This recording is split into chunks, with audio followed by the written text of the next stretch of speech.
Les images ont été diffusées en boucle sur la télévision russe. L'explosion de cette voiture à une quarantaine de kilomètres de Moscou sur une autoroute. À bord, Daria Dugin, journaliste et politologue, vient de trouver la mort. C'est la fille d'Alexandre Dugin, un idéologue réputé proche du Kremlin. Elle avait emprunté à la dernière minute la voiture de son père pour revenir d'un festival où ils s'étaient rendus tous les deux. Selon les enquêteurs, un engin explosif a été placé dans le véhicule. Les questions qui se posent maintenant sont nombreuses. Qui a été visé? Pourquoi?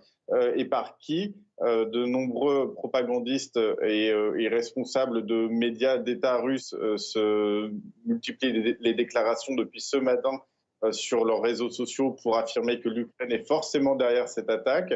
Ils appellent même déjà à une riposte contre l'Ukraine. Mais force est de constater que ces deux personnages peuvent avoir autant d'ennemis à l'intérieur qu'à l'extérieur du pays. Ils représentent une ligne dure. Qui était Daria Dugin? La jeune femme âgée de 30 ans était visée par des sanctions britanniques, accusée par Londres de diffuser sur son site de fausses informations sur l'Ukraine.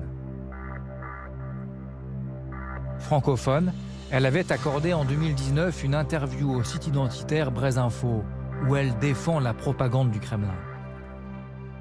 La victoire de Poutine, c'est une victoire positive. C'est la victoire où le peuple vote pour le président et ce président gagne. C'est ça la démocratie. Proche des milieux d'extrême droite, on la voit en photo ici aux côtés de Marion Maréchal Le Pen. Daria Dugin partageait pleinement la ligne politique de son père. Alexandre Dugin est né en 1962. C'est d'abord un ingénieur en aéronautique, mais qui très vite est devenu en quelque sorte un intellectuel très engagé sur le plan politique et qui a développé la théorie de l'Eurasie, c'est-à-dire en fait une Russie impériale tournant le dos à l'Occident, mais englobant tout le continent européen. Un radical, ultranationaliste et orthodoxe. Il est clair néanmoins que ces écrits participent en quelque sorte, d'une part, depuis longtemps, à renforcer l'idée d'une Russie impériale. Et puis également, il a été bien sûr, dès le début, en faveur de l'annexion de l'Ukraine. Et donc, son idéologie le porte bien sûr à soutenir l'opération militaire spéciale. Certains médias le surnomment même Raspoutine ou encore le cerveau de Poutine. Mais quelle est sa véritable influence auprès du Kremlin ? Son idéologie a une certaine influence sur Vladimir Poutine, qui avait conseillé à tous les caciques du régime de lire les œuvres de Dugin, qui sont souvent assez incompréhensibles d'ailleurs. Mais est-ce qu'il a une influence directe aujourd'hui? Je ne pense pas. En tout cas, beaucoup à Moscou pensent que son influence a été assez exagérée. Vladimir Poutine dénonce toutefois un crime ignoble et accuse Kiev. Qui a commandité cet attentat? Un ancien député russe affirme que la bombe a été posée par des opposants au Kremlin. Cette action, comme beaucoup d'autres actions partisanes menées sur le territoire de la Russie ces derniers mois, a été menée par l'armée nationale républicaine.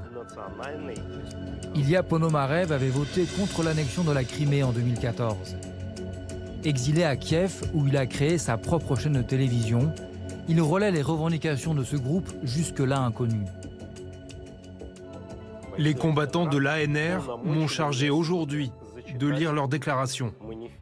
Nous déclarons le président Poutine responsable d'usurper le pouvoir et d'être un criminel de guerre. Il a déclenché une guerre fratricide entre les peuples slaves et il a envoyé les soldats russes à une mort certaine et insensée. Poutine sera destitué et nous le détruirons.